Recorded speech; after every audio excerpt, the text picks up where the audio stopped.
Welcome back inside Bedrock Bowling Outfitters 1 inside AMF Monaco Lanes. I'm Shawn Lee. Wanted to get back with all of you out there in the bowling world and talk about my Nationals recap in Baton Rouge, Louisiana. Had an awesome experience this year. I was thankful to be on a team with a ton of talented individuals. The likes of John Gaines, John Janowitz, Vernon Peterson, Jeff Ussery, people that have been in the business for a very long time that know the sport. I was able to somehow weasel my way into bowling with these fellas, and I had a great time and look forward to bowling with them again in the future on a quest for that eagle. Wanted to get right into talking about our team play and some of the strategy that went into playing the lanes effectively. And playing the lanes so all 10 of us as a group could have some success on the lanes. You know, this was a team that I bowled on that I have never had this much communication with, from bowling league to bowling just a local city tournament to bowling even state tournament. And the things that I'd like to talk to you guys about is something that you can not only implement for nationals, but you can start implementing those things in your local leagues, in your local state tournaments and city tournaments, because I believe that lane play is the best effective method to getting the entire group to have success. So getting right into it, you know, this group actually started trading emails months before the event started and getting an idea of what bowlers were seeing in their local centers, whether they're bowling in Brunswick centers or AMF centers or family-owned centers with different lane surfaces. All of us collectively were bowling on different lane surfaces on the pattern. And as you all know out there, may or may not know, those patterns will play differently on different lane surfaces. For myself, I was able to go over to our second location at AMF Broadway Lanes, and Stephen McCracken was able to lay down the pattern for me, also Chris Sherrick, and use different varieties of equipment to figure out what was going to be the best method, what was going to be the best bowling equipment to give me an idea of what I was going to need when I get out there. To my surprise, our team showed up a couple days early and headed over to one of my teammates' bowling center, Mike Seeley, in Gulfport, Mississippi, and bowled on the pattern and had air. I had one ball that was in play, and that was a 2-inch pin hammer arson that was great on top of the pattern early, but when we needed to make a ball change, that ball was not going to be enough motor due in part to the layout to get back through the pin deck. Ended up needing to drill some equipment to get to where we needed to be. And I do realize that all of you out there may not be able to do that. So we'll talk a little bit about surface and some things that you might be able to do in practice when you get out there and you find that maybe the balls that you used at home that were working, you know, that maybe aren't, you know, slowing down enough in the mid lane that are going to give you that reaction you need in the 1-3 pocket or 1-2 pocket. So talking about some equipment and surface. And surface, depending on the team that you're on, and also depending on if you have two teams, a companion team, or if you have just yourself, surface will dictate kind of how you want to play the lanes for the entire duration of the afternoon or the evening. Also, rev rate on your pair can determine how much surface that you may use as well. Before we get into surface, I want to talk about strategy as far as lane play. This year the pattern was 39 feet long. It's actually a foot shorter than it has been, and the pattern, in my opinion, seemed to play slicker left to right and play drier front to back. So what that means to me as a bowler, and it may mean the same thing to you, is that I was not able to go as left to right off of my hand. I needed to be a lot more parallel in the front part of the lane. So I needed to keep my angles in about the first 15 feet from foul line to the arrows a lot straighter, so that I wasn't giving the pocket away. And when I found when I did that, the pattern seemed to come to me a little bit more. Talking about strategy, every shot counts.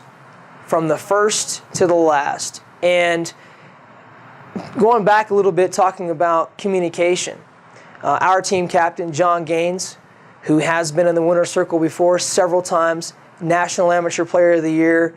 We're talking about a player who has been there, who knows his stuff. And I was more than willing to be a listener because I knew that we were going to have success as a team. Now, I was on the companion team. I was not on that team, but again, we had two teams. So our idea, our strategy was to break the lane down between 5 and 7.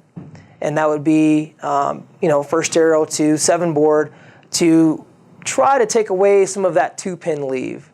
Try to take away some of that oil to the right side of the lane. We talk about it being slicker left to right. So, if we did have an errant shot that missed right, we would have something to bounce off of. Once we all did that, right around that 8-minute mark, we were able to, some of us ball change, and some of us stay with the ball that we thought was going to be a good look and bump into around 8 and 9. Again, when we make that move left, we still want to keep our angles parallel. You will not be able to break the entire lane down in practice, but you can get a great head start. I had a lot of rev rate on my pair, not because of me, but had a lot of rev rate on my pair. Recent PBA champion Scott Newell was on our team, and great watching him in action. His ball goes through him really well. Obviously, John Gaines, higher rev rate, Vernon Peterson, John Janowitz. And the rev rate can determine how fast that lane's going to break down. So no one on our team had anything lower than 3,000 grit. I actually was using a ball at 3,000 to break the lane down with. I did throw my arson in practice as well. It did not seem to go through the pins the right way. We were fortunate enough to not only practice in Gulfport, Mississippi, but we also practiced on the VIP pair. And if you have the luxury of being able to do something like that, it's great. You have silver coach Bill Hall there who can help you with breaking the lanes down. You can also just rent the lane for, I believe, maybe $25 a piece. I could be wrong on that price. To where you guys can actually get a chance to actually slide on the approaches, bowl on the actual lane surface and on the pattern. The VIP pair did seem to hook a little bit more than they did downstairs. When you walk into Baton Rouge, you notice that the VIP pair is right there when you walk into the left. So Louisiana, depending on the humidity and depending on the weather, temperature changes inside the bowling center. So the pattern, to me, seemed to hook a little bit more as it did collectively as a group. When we got downstairs and actually bowled on the pattern, it definitely was different than what we bowled on in Gulfport, which was no hook, and then what we bowled on the VIP pair, which was a lot of hook. So it was great to see both sides of that. We didn't have the shock of, boy, they're not hooking, or they're hooking too much when we actually were practicing. To me, it seemed that most of the players, their arm slings were pretty loose because we had the opportunity to practice on those different lane surfaces and get an idea of equipment and surface and tuning up the equipment, whether we needed to drill balls as well. So the strategy, breaking the lanes down between 5 and 7, I was using a ball at 3,000 grit, the blue-silver taboo, because you can tell this ball is not drilled with too exotic of a layout. Just label, the mass bias is in the track. In my opinion, the further right, for me, when I like to play on the lanes, I like to get that pin a little closer to the axis. The 2-inch pin obviously was way over here, but again, just not enough down lane to get through the 10-pin. This ball I was able to be on top of him with. This ball would rev up for me and would not overread the back of the lane. Because the pattern is a foot shorter, the back ends were very clean. So you definitely get that quick transition when the ball gets down lane. You did not want to have a ball that was too shiny or too quick off the spot, so you're not looking at the big 4 reaction or the 2-pin reaction depending on your moves that you make. So this ball was able to get down lane, really control the back part of the lane for me, be real smooth, but yet go through them really good as well. The 3,000 grit was able to, I believe, just be a little bit more than that 4,000 grit, but not as much as 2,000. and so the ball was able to store it pretty good in the first 15 to 25 feet. From there, which I had a lot of success with this ball. This was my best nationals year I've ever had, and I do truly believe it was because of team play.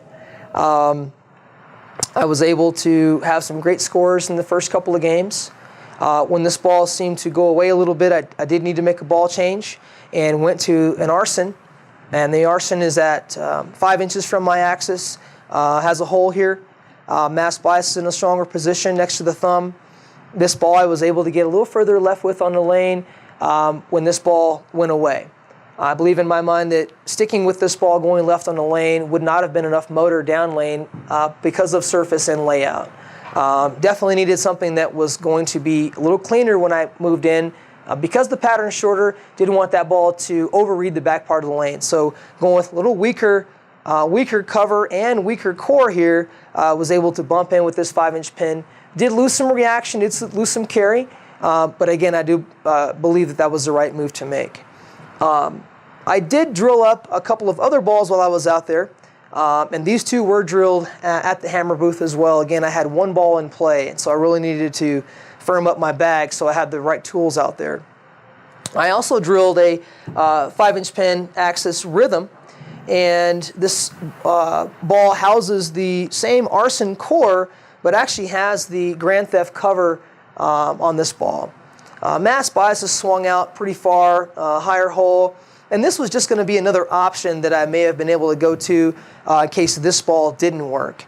I also drilled up a 4.5-inch pin brick with a big valve angle, again, as an option for maybe the first game, if I needed the ball to slow down a little bit more, to complement the taboo in case this wasn't going to work out for me. So having a backup plan, not having just one ball to go out there with in your bag, you want to have a couple of options for team event. Surface, again, is going to dictate the rev rate on your pair. If there isn't as much rev rate on your pair, you might want to use balls at 1,000 or 2,000. But I do believe if you guys out there can break the lanes down as a group, together, the lane will come to you. I've watched a lot of the live stream, and you see players that will start around 12, start around 13. You have other players that are in a different part of the lane, so as a group, no one's in the same part of the lane. The oil out there moves so fast between practice and first game that it may look good to start, but it will not be good in the end. So these are the options that I used for team event. In singles and doubles, and here's where singles and doubles this year is going to get tricky, as it has been for the past years. It really depends on who's in front of you. Depends on how they played the lane, so it's always great to show up to the bowling center a little early to see how the lane's being played and see where they're playing at the arrows to give you an idea of where you're going to start when you get out there. You have 2 balls on each lane. So I was able to go with the jet black taboo. Longer pin from the axis. Really needed something to be real clean in the front part of the lane. We had to get into 4th, 5th, 6th arrow. And again, obviously, we had a lot of rev rate on the pair, so we were going from one pair to more rev rate on the other pair. So had to have something that wasn't going to overread the front part of the lane, but still be continuous down lane. I feel that if we would have went to any of the Vi balls, it just wouldn't have been enough motor to get the 10 pin out down lane. So as all, had a great effort this year. Had a lot of fun. I do believe that lane play is something that a lot of teams out there are missing. And just remember, it's always great to come out and have fun and bowl good, but if you can do it as a team, then everyone can have success. So hope you guys learned something. Thanks for joining me.